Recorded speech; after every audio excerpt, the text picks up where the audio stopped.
Hello and welcome to the 25th Annual Get Lit Festival. I'm Kate Peterson, Director of Get Lit Programs, a nonprofit organization housed within Eastern Washington University.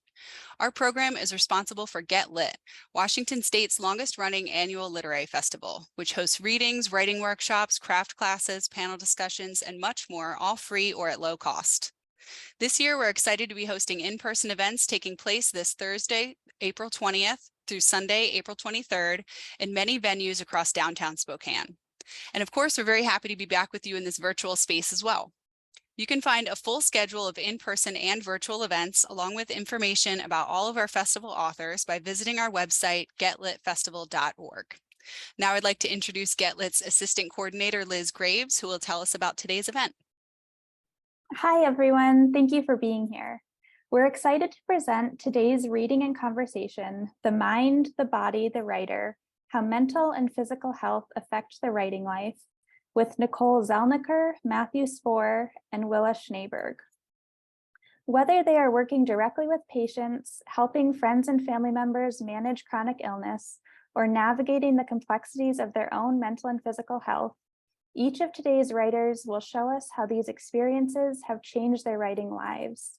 Through their stories, poems, and personal narratives, Nicole, Matthew, and Willa explore mental and physical health as a gateway to understanding the human condition. Today, they will each give a reading from their books, followed by a discussion led by Nicole.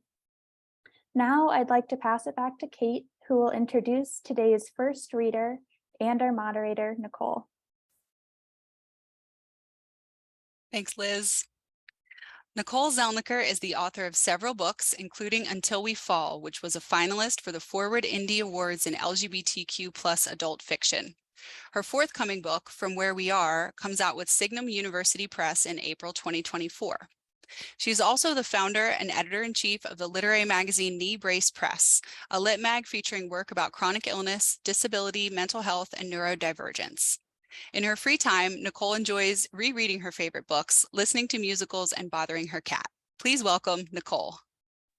Thank you so much. I'm sure the cat will make an appearance when she realizes that I'm not back to give her attention. So you might see her walk back and forth across the screen.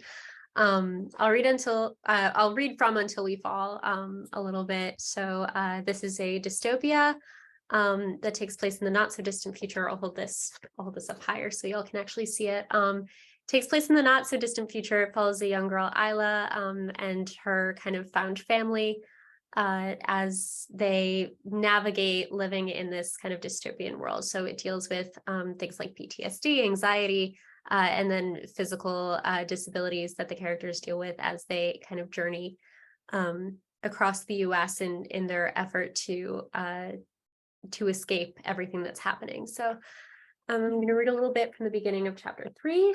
So this is Isla's younger sister, Hannah. Hannah is 16, and Isla has just been taken prisoner by the authoritarian regime for conspiring against them. She has not, but they don't care. So Hannah's parents were sick with worry. They spent days on the phone with local police who could tell them nothing. At night, Hannah heard them crying in their room. All they knew of Isla's whereabouts was what Hannah told them, which wasn't much.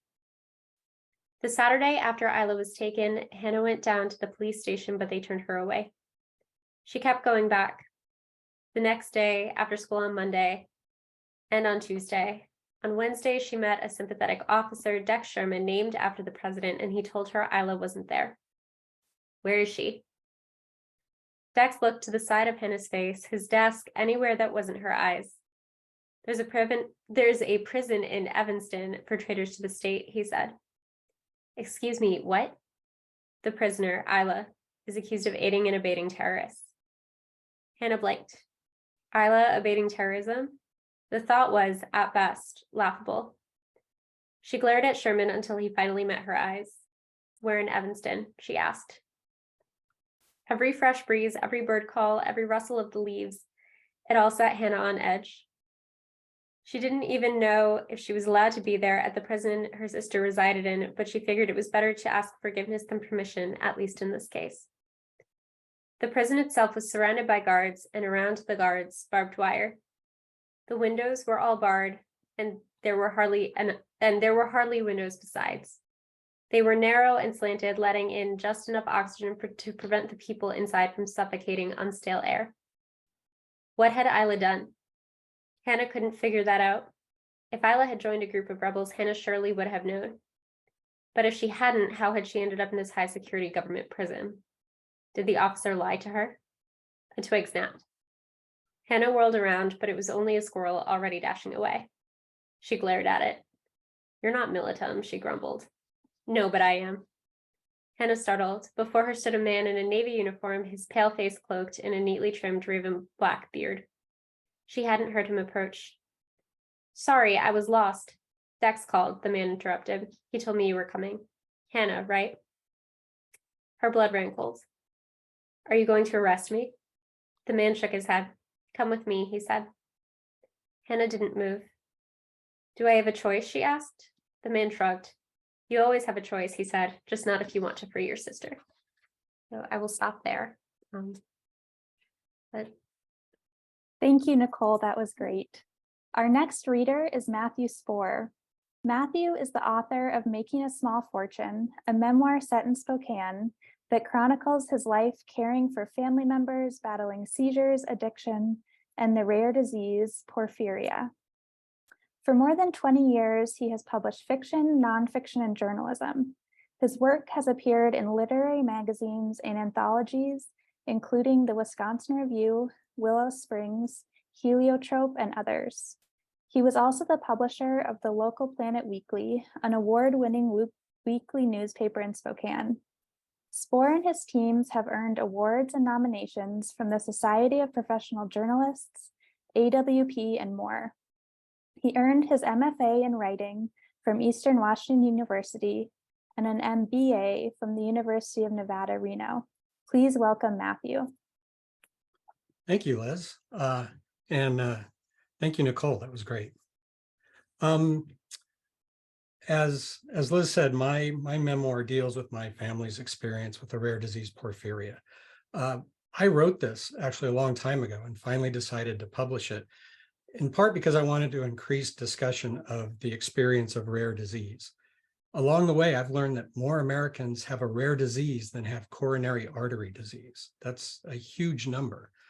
And there are more than 7,000 rare diseases, but people with these diseases share many common experiences. And one of them is mental health impacts, either from the disease itself, its treatment, and the strain of living with chronic and severe illnesses.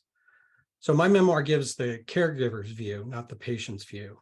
And the scene I'm going to read starts in the emergency room of Spokane's Deaconess Hospital, and it marks a turning point in the healthcare struggles of my stepson, Brad, and his mom, Connie, my wife, also appears here as well.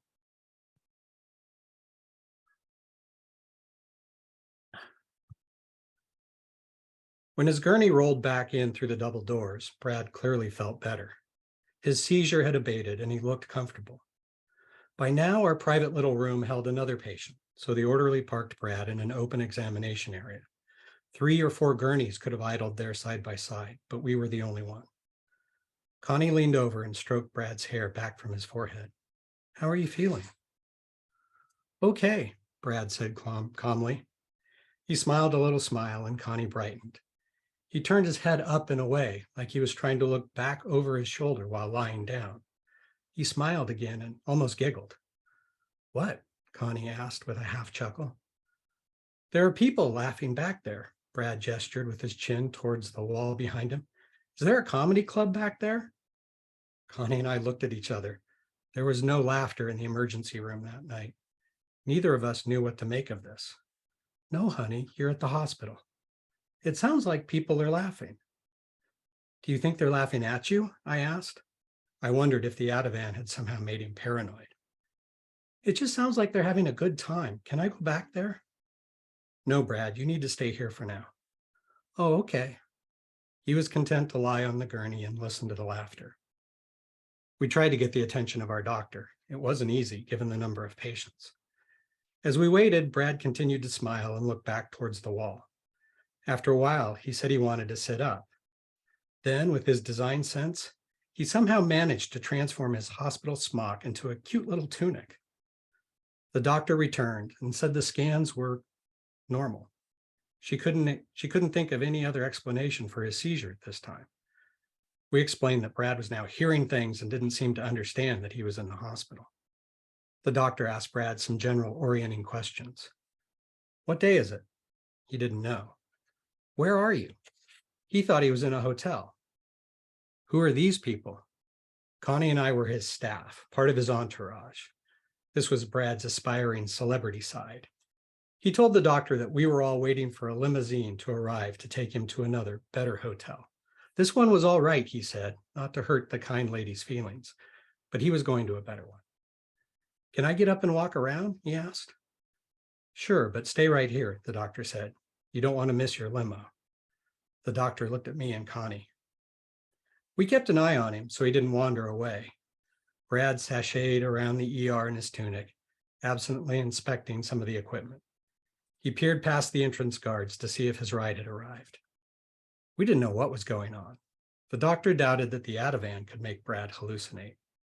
She'd injected a small dose, especially for someone weighing 180 pounds. Connie and I couldn't believe the psychogenic seizure theory, but we had no other good explanation. The doctor suggested calling the mental health professional, or MHP. We agreed. We needed another chance at some answers. Another wait, and then the MHP arrived. He was a stocky, bearded man wearing khaki shorts and carrying a clipboard. At first, I thought he was a gym teacher. His interview with Brad yielded the same story about changing hotels. The MHP conferred with the doctor, read over the ER notes, and confessed he had no answers either. Brad doesn't seem to be in any danger at the moment, but he's also clearly not oriented.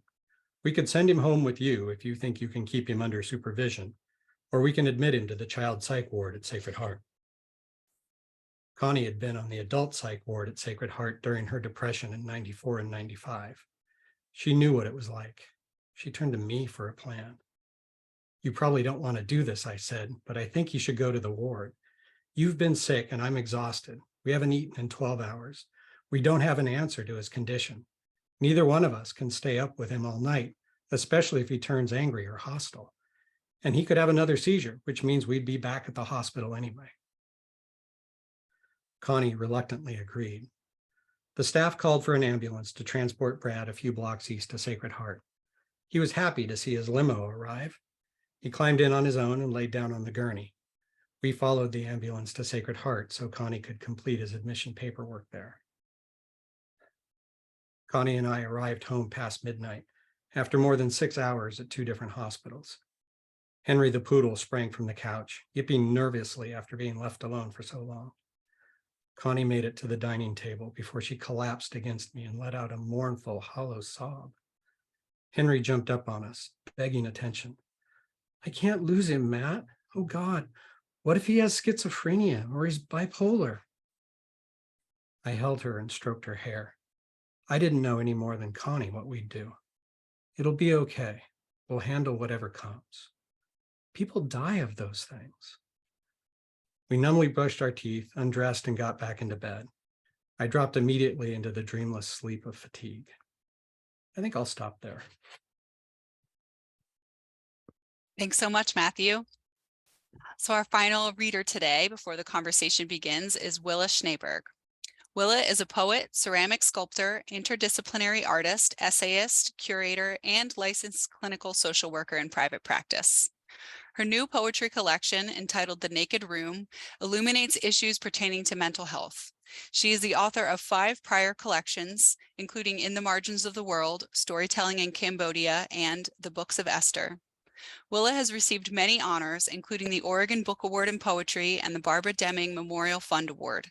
She's also been awarded a number of fellowships and residencies, including 2 fellowships in poetry from Literary Arts and residencies at Yaddo, MacDowell, and Kathmandu, Nepal.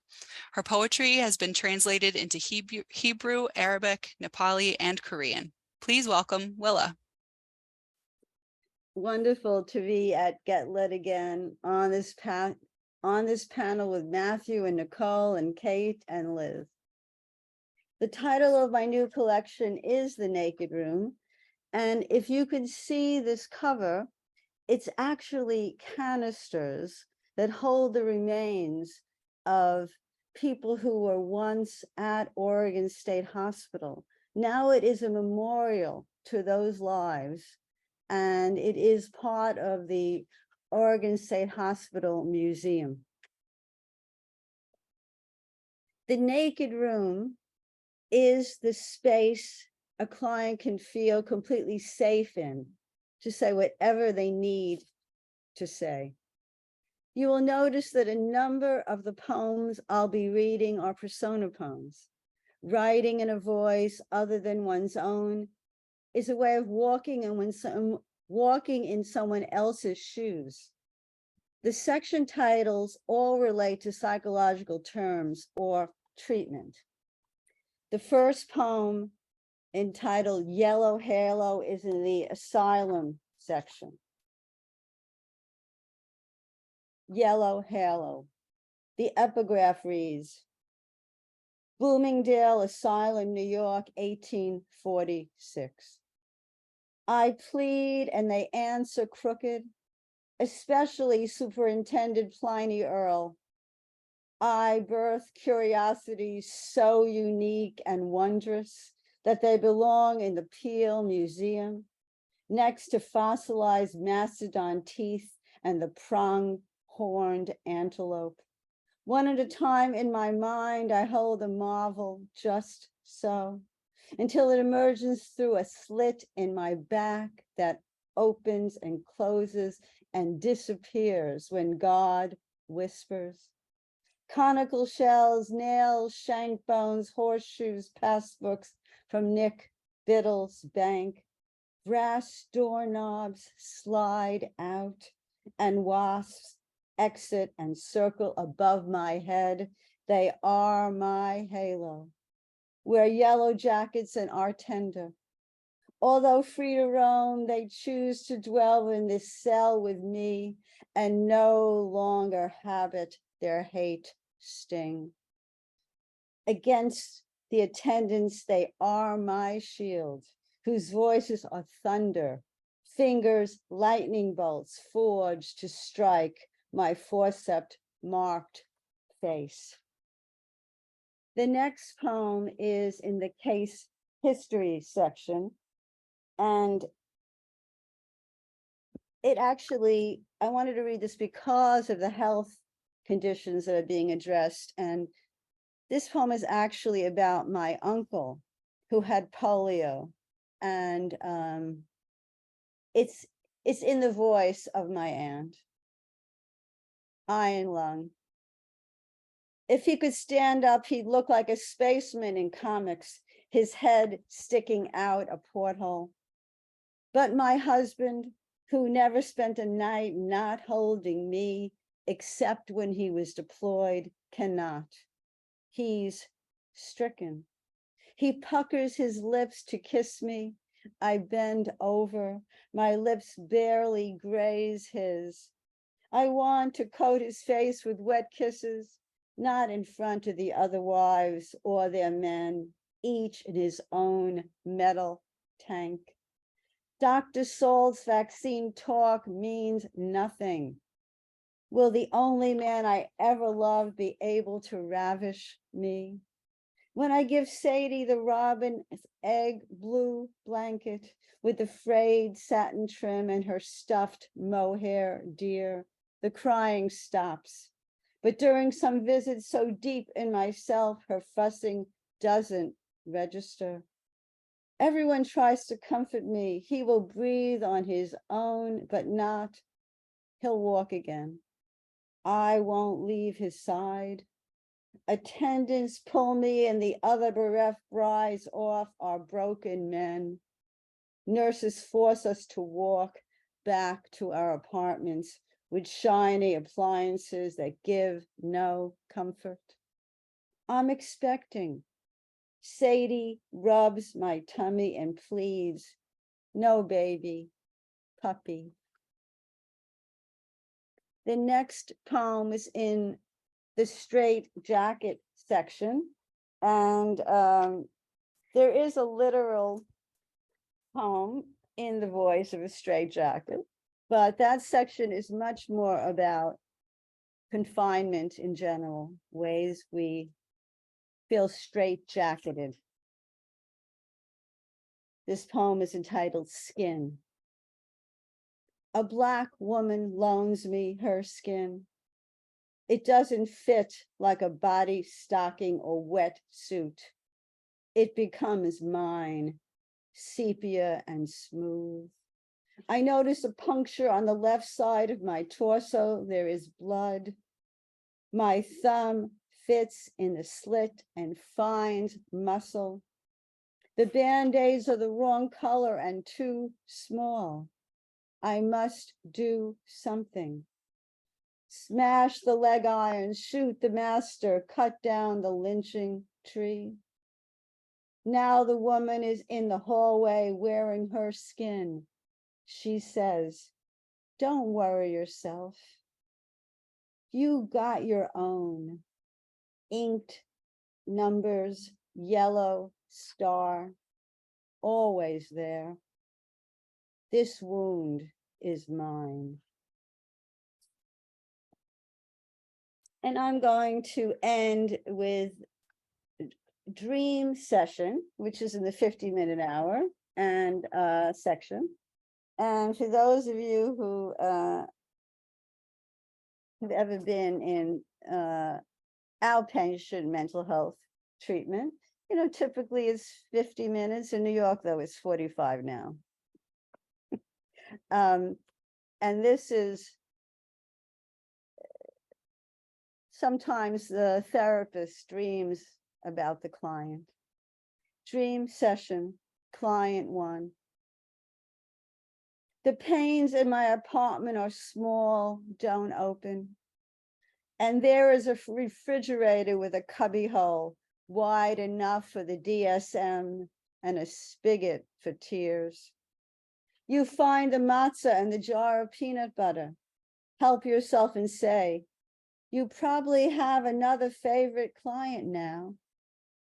I spy you floating around outside my office suite. You never wear muumuus. Stop it. Stop knocking on every door but mine. After so many years together, you owe me a finale and applause, but instead you jump ship. You just couldn't, you say, sorry. Please accept this dream goodbye. With you, I almost erased my mother. If I ever turn myself inside out again, it won't be with you. You rub the crumbs off your mouth. Who knows? Without you, I might do the same old, pick up men whose fists shut me up and force me to change locks. Thank you. Thank you, Willa, and thank you all for sharing your work. Now we are going to hand it over to Nicole, who will lead today's conversation. Thank you so much. And thanks y'all for your readings. They were a delight to listen to. I'm wondering if we could start with just kind of a general, all of these were different genres. And I know we've all written various genres. So I'm wondering if we could talk a little bit about the genres that we did write these excerpts in and why we chose those as opposed to a different medium to tell these stories. So if Matt, if you want to jump in and talk a little bit about yours. Wow, great question, Nicole. I wrestled with a couple of ways to do this. I'm normally a pretty private person, and I'm frankly still shocked that I've published a memoir that says these things. I know people publish scandalous things in memoirs all the time, but that has never really been me. And I could have gone the whole nonfiction route with this story and talk about things as they actually were, the facts of the case, like the stats of illness that I mentioned up above, but that didn't seem true enough. And so I wanted to do something that was more engaging, more personal. Sure. And it took me several drafts to figure out how to shape this, because it's not strict chronology necessarily. It's kind of topical within that, and juggling multiple storylines. But I wanted to get at the personal experience of these things, not just the facts of them. Sure. Willa, if you wanted to share a little bit about your poems and why you chose to write them in the way you did. I would say that poetry is my main literary form, and in my last two books, I started creating my collections as a whole, and so I always work with a larger historical sweep. So part of this collection is the history of mental health, some of the dangerous cures, like lobotomies, for example, and some of the prejudice and bias that exists within the mental health community, like for a long while, until Dr. John Fryer was brave enough in 1972 to come out as a gay psychiatrist, when in the DSM being gay was still a mental health condition.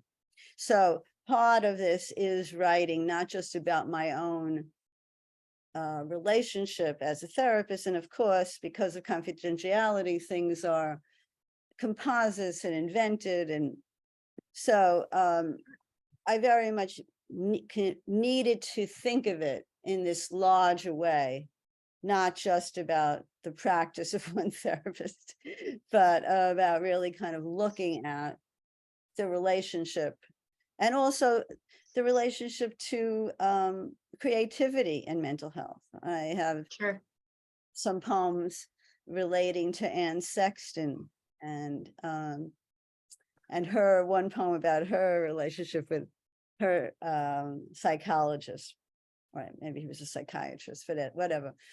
So that's important to me, to really think about it as a form in this holistic sense. Yeah, I think I feel very similarly about fiction, the way you do about poetry, that it's kind of the medium I feel most at home in. So could very much relate to that. I'm wondering, in your poetry, you touched a little bit on identity as a Jewish woman. You touched a little bit on Blackness. You just mentioned, queerness in mental health. And I'm wondering if you, and Matt, you're welcome to chime in as well, could touch a little bit on the importance of discussing intersectional identity when talking about mental health and chronic conditions. Yeah, I think that's super important that you brought that up. As we know, that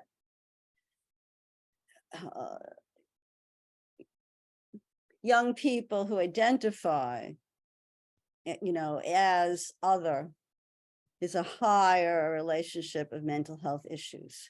So it's an intersectionality in terms of how society sees people that are different and mental health issues. So if people feel supported, I know, for example, clients of mine who have transitioned or are transitioning, for them to be in support groups with others who are in that place has made a huge difference in terms of their healing and sense of self. Sure. Yeah. Matt, do you have? Yeah. One of the things I deal with in this book is marrying Connie, who came along with kids, one of which was Brad, who right before we got married came out to us and wasn't a big deal to us. And I tried to not treat it as a big deal. I figured he's still a kid. We have to teach him all the things that kids need to learn. And I just tried to go on as life as normal. And I learned very quickly from people that that's not the case, that kids who are perceived as other are under tremendous stress because of that. And it impacts school, it impacts relationships, impacts mental health, impacts physical health. And that was my first lesson into things are much more connected and complex than my little brain was thinking. Absolutely. I believe right now the numbers are something like 1 in 4 queer teens have attempted suicide or have suicidal thoughts. Right. You can see my cat's tail now in the camera. Yeah. So I'm thinking about that in the context of, in the context of the things that I've written, but I'm the book that I'm publishing in 2024 is very much based in this Jewish family history and the intersections of identity within that, and the trauma that gets passed down. So I think that's something that's been on my mind a lot lately. Mm-hmm. So Matt, you're writing memoir, especially, and then in poetry as well, when you're writing these stories about real people. I'm wondering what sort of discussions you had with loved ones or with people you wanted to know about your stories before they were published. This may be shocking, but I didn't really do a lot of that. I just dove in, and like I said, I wrote this quite a while ago, much closer to the events that happen in the book, but just recently published it. And people ask me, well, how are people going to feel about it? It's like, I don't really know. That's not really my worry. This is my story. They may not like it. I did a few tweaks, but very little, actually. I was more concerned about, I talk about the business of publishing and doing business in Spokane. And I still think that's probably, if certain people read the book, going to be a much bigger deal than any of my relations or personal relationships there. But no, I felt like I needed to tell my story. That's what I wanted to focus on. Sure. Willa, did you want to touch on that at all? Sure. Well, I think I already talked about confidentiality. The part of my project was also to talk about what I consider documentary poetry and talk about historical figures. So, for example, in my poem, The Majesty of Mania, it's for Clifford Whittingham Beers, who was in the forefront of, after his own terrible time as a bipolar person, the turn of the, in the 1900s, that he really fought for people to be treated well as people who have strong, troubling emotions. So for me, it's, those figures need to be celebrated. And so I want to use, but throughout the manuscript, there's, whether they're in the persona poems, for example, I have poems about houseless people and poems in their voices, or people who are deinstitutionalized and what it's like for them to live without the proper facilities. And in, Portland we have, and we know it's nationwide, we have a, very serious houseless crisis. And of course, mental health and houselessness and addiction are all interrelated. Sure. I'm wondering if y'all wanted to touch a little bit on the things that you have read kind of in this vein, what books or other media might have influenced you in writing this. You can take a moment to think. Yeah, I'm gonna have to think about that for a moment. I mean, I can start. This is dystopia, so I'm a big fan. I grew up with the Hunger Games, but this is much more much more in the vein of, I think, like Vox and Parable of the Sower type media, where I think in Vox specifically, which I read more recently, the dystopia is really along the lines of this is how they're treating women, and this is what they have to do to be seen as women and be heard as women. So I think that those were big influences on me. I think for me, there wasn't one particular thing, and I haven't necessarily been a big reader of memoir, but one thing that helped me get into this was to not, this is going to sound strange because it's a book-length memoir, but to think of it as a series of essays. And I don't think if you came to it, you would necessarily get that sense on the surface, but underneath, that's how I had to approach it, that here's an essay about this one topic. It happens to fit in this timeline, but it could stand alone as well. A lot of them can. And so that was more an influence on me than anything else, is how do I get into this as a writer and somebody who hasn't done this before? How do I find my way into this material? Great. For me, a lot of my work is research, and some of it, for example, when I had the residency in Kathmandu, I learned about Kumaris, and those are seen as divine goddesses. But once they begin to have any kind of move into adolescence and they start getting their period, they are no longer seen as clean, and they lose their capacity to be goddesses. So I learned about that when I was in Nepal, and then I researched it. And so there is a poem about, such a young woman and what happens to her after she, her feet weren't allowed to touch the ground, and then she becomes nothing. So, so I would say a lot of my work comes from something I've experienced, like the prince in Nepal who killed all his family members. I mean, that wasn't when I was there, but because I was going there, I learned about that. And then I researched it and wrote a poem relating to that. Great. What are some things that you researched or found in the process of writing the book that surprised you? Willa, if you want to go first, then we can jump to Matt. Oh, that's a great one. The guy who invented the lobotomy, who his idea. He didn't actually do that first lobotomy. He had an assistant do it, but he came up with the wonderful idea, received the Nobel Prize in 1949. That wasn't a good example, huh? That was a good example. I didn't know that. Yeah. For me, I think it comes back to what I mentioned in my introduction, that we think of rare disease as rare, right? It rarely happens. It doesn't happen to a lot of people, but it is something that is much larger and much more prevalent than we want to admit. There are laws that protect drugs about this. There are organizations that are dedicated to rare disease. When I wrote this book 15 plus years ago, they said that there are 6,000 rare diseases that they track in America. When I came back to it after this, doing some promotion, the number had gone up to 7,000. So we have found another 1,000 rare diseases in the last dozen years.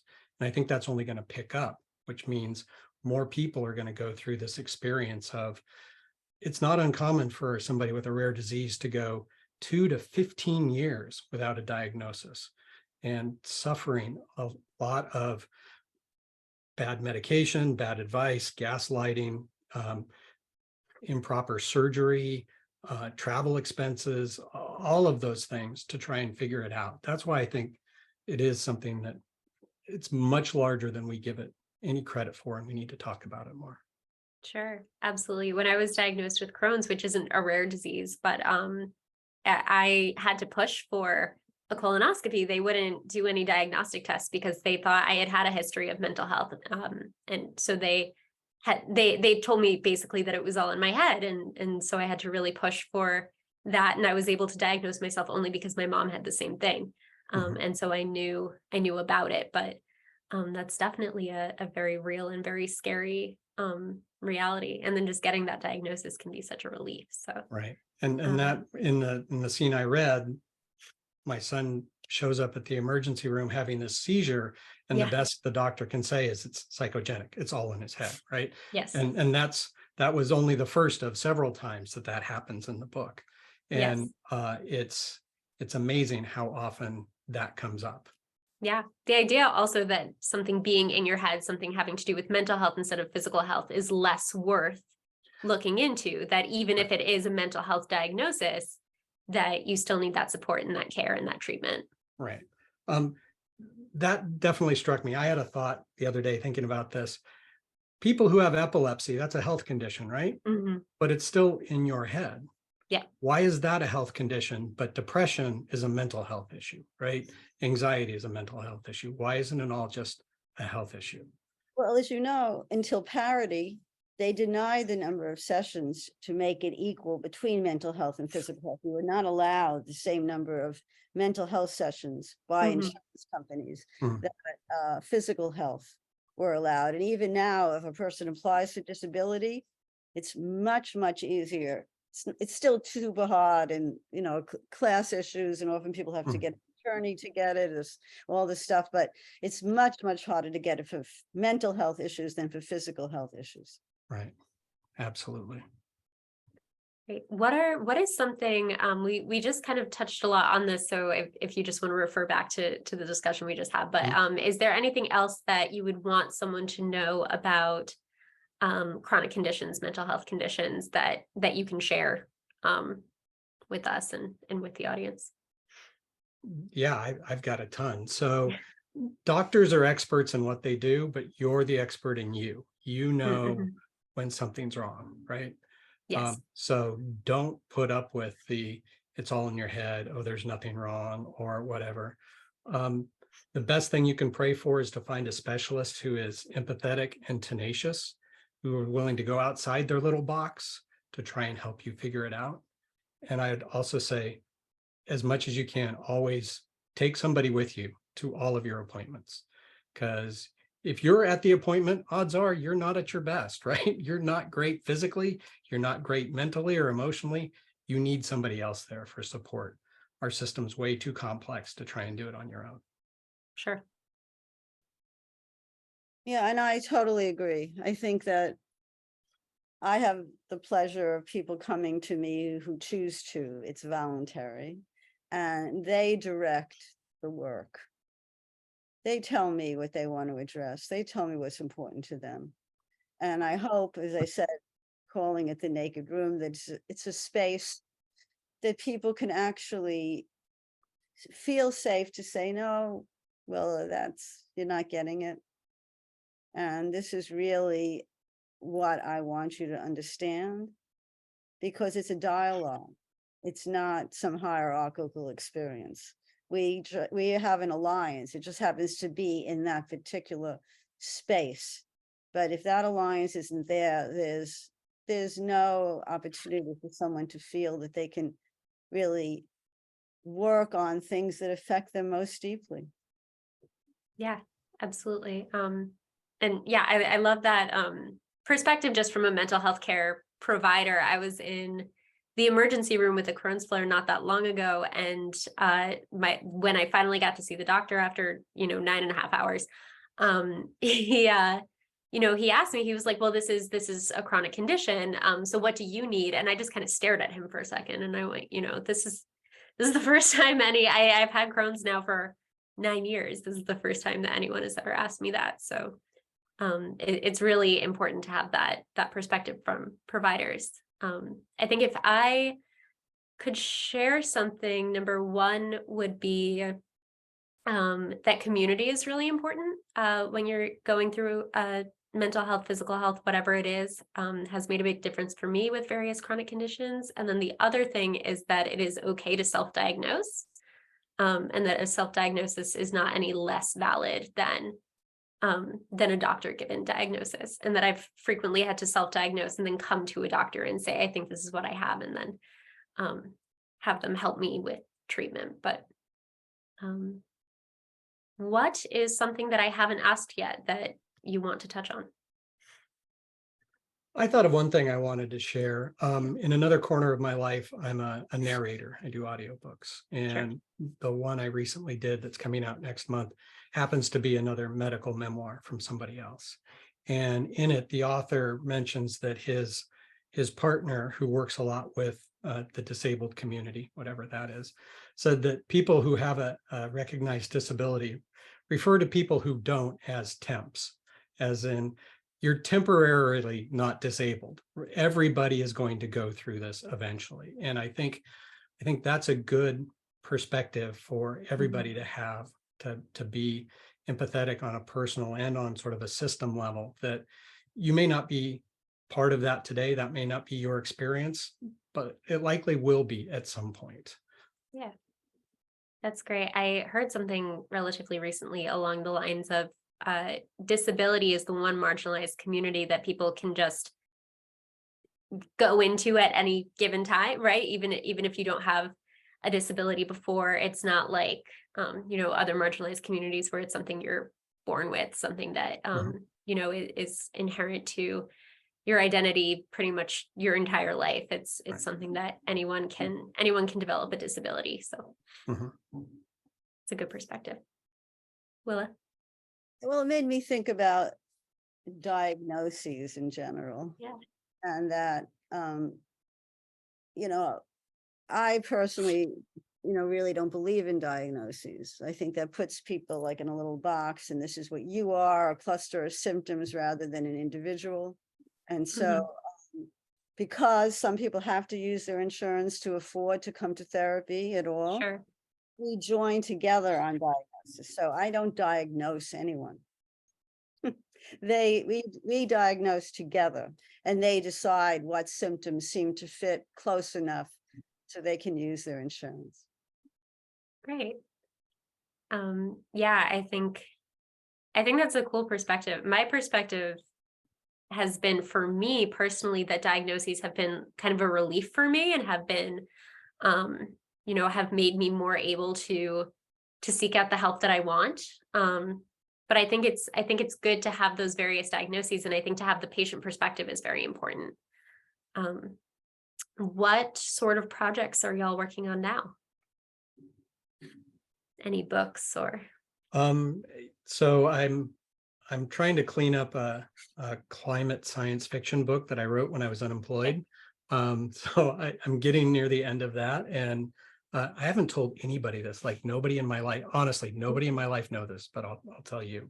I decided this year that I was going to set myself a goal of writing one prose poem a week for a year, and just see where that goes. And so I've been playing with that. It's a lot of fun. I haven't written poetry in quite a while. So it's nourishing. I like it. I get up and I look forward to that. It's a good thing. I'm very happy for you. That's exciting. Yeah, thank you. Yes. Willa. There are some prose poems in this book. I think because this book is pretty heavy, I would say. And I think of my ceramic sculpture as kind of my play side, because my poetry tends to be kind of social justice and poetry of witness kind of stuff. And so I'm actually working on a show that I'm going to have in Astoria, Oregon, which is on the coast, if you know Oregon at all. And it's entitled Bookish.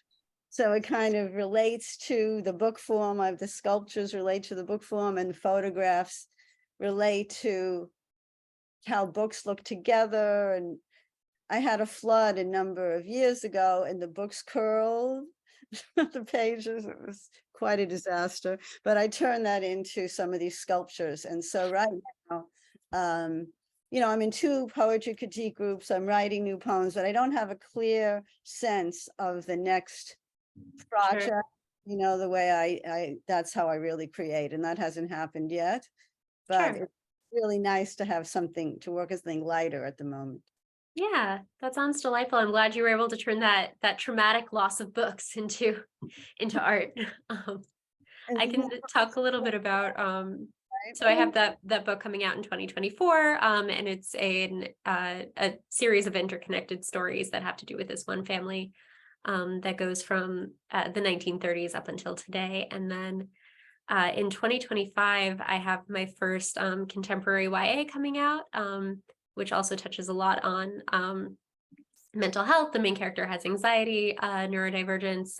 One of her really good friends has autism. Her brother's boyfriend, who she's living with at the time, has fibromyalgia and arthritis. So I put a lot of myself and my own experiences into that. So that's been a lot of fun. And then I'm querying something now where the main character is dealing with chronic pain. And then the literary magazine, Knee Brace Press, that I'm working on, we open for submissions quarterly. So December, March, June, and September.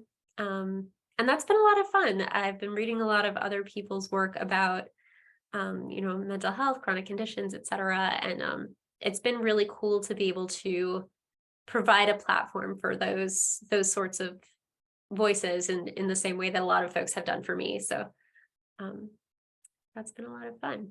But so as a publisher, I've done publishing too, newspaper. I also worked on the literary journal at Eastern Washington. So how has being a publisher changed you as a writer? That's a great question. You really just threw a hardball at me. I know, right? that's a big one, right? Yes. I think that it I think that every time I work with different people and every time that that I'm able to take part in different type of media, so you know, newspaper, magazine, whatever that is, I think it's opened me up to ideas of what writing and creativity can be. And I think it also, I think with anyone, it tends to make you a more empathetic person in reading other people's stories and learning about their lives. So I think hopefully just reading, you know, reading books does that for folks. But you know, I've been getting really in depth and editing and you know, rereading these things before they go on the site. So I've been spending a lot of time with these pieces. I mean, I've been a judge sometime for contests, and I can just really feel for people, because I know that the whole idea of being a writer is getting rejected. Yes. That's truly, we've been able to be less selective so far. As you know, we're not very big right now, and we just kind of started, but that's one of my biggest fears is when I have to really start sending out those rejections. Exactly. So I'm so aware of what my judgments and biases are, and I know there's going to be other judges that are drawn to something I'm not. So that's really helped me deal with my own. Well, I'm a double glutton because I write and I do voice acting. So just another way to get rejected, right? But one thing we talk about it in voice acting is it's not rejection, it's selection. They didn't reject you, they selected somebody who fit with what they wanted. So and I think people need to get that into their brains that, you know, they didn't choose you this time. That doesn't make you a bad person or a bad writer or that you should stop or anything else. It's just they selected what fit for them. Yeah. My non-writer friends are constantly like, oh, you're like constantly getting rejected. How do you, as someone with anxiety, handle that? And I'm like, I don't know. I'm a good writer. Like it's, I'm not offended. Like they can't take everyone. So I think that, you know, I think I've built up a very thick skin around writing specifically, but I think that you kind of have to go in with that mindset of, you know, that there was an agent that I saw on Twitter recently tweeted out that they got like a couple thousand submissions in 2022, and they were only able to pick like 6 of them.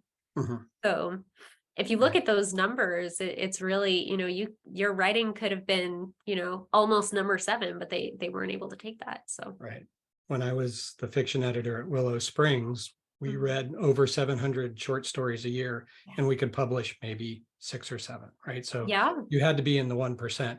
And maybe there were more than those 7 that were truly publishable, but maybe it was too long, or we just did a baseball story, or all sorts of things that had nothing to do with the actual quality of the writing. It's just, it is what it is, right? Yeah.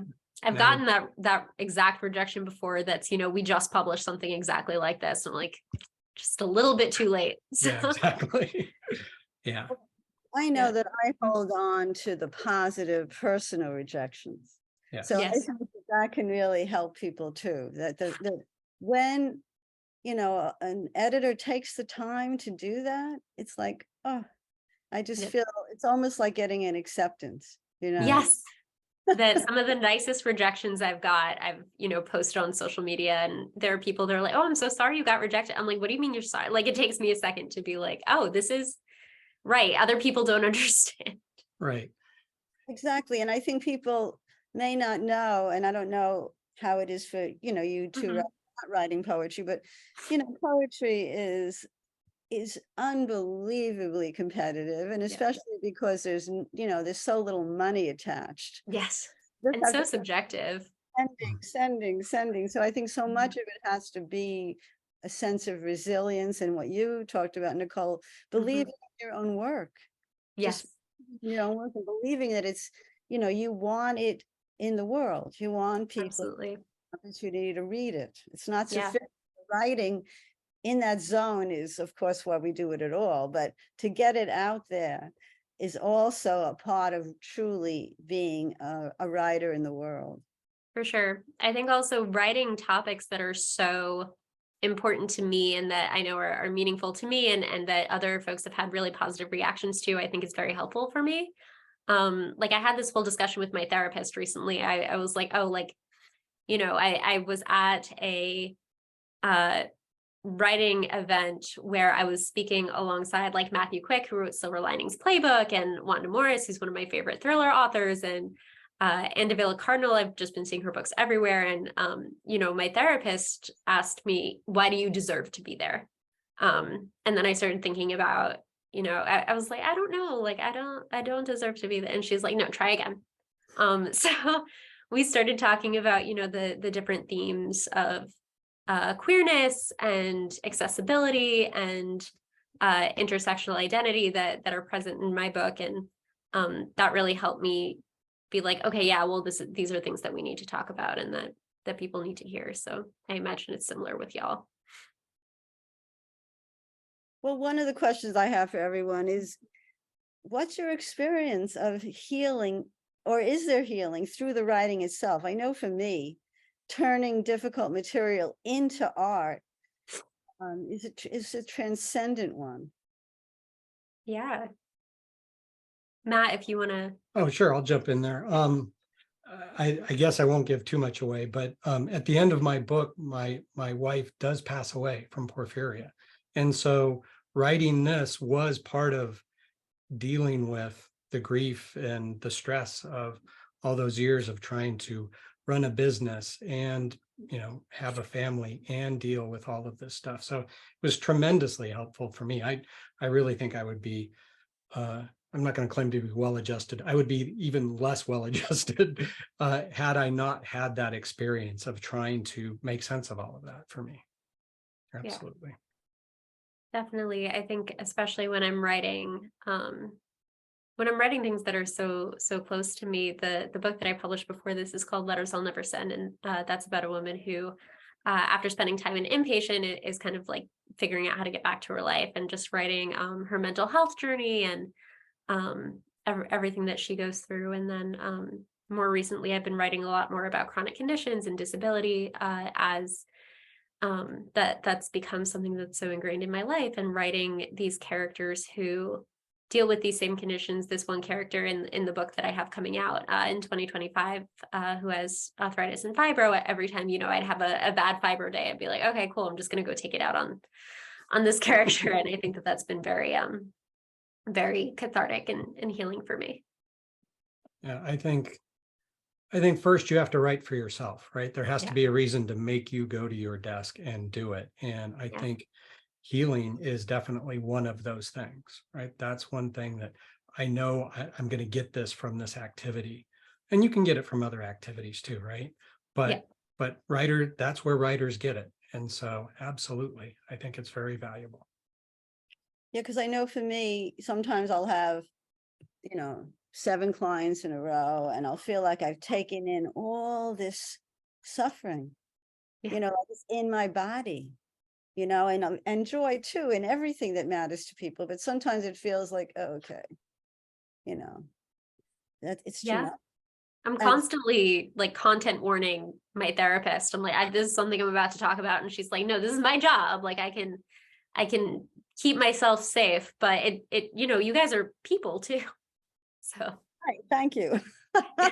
Yeah. And so you know, there's that feeling that my art has always helped me to be able to deal with, my own suffering and the suffering of others. It's always been transcendent.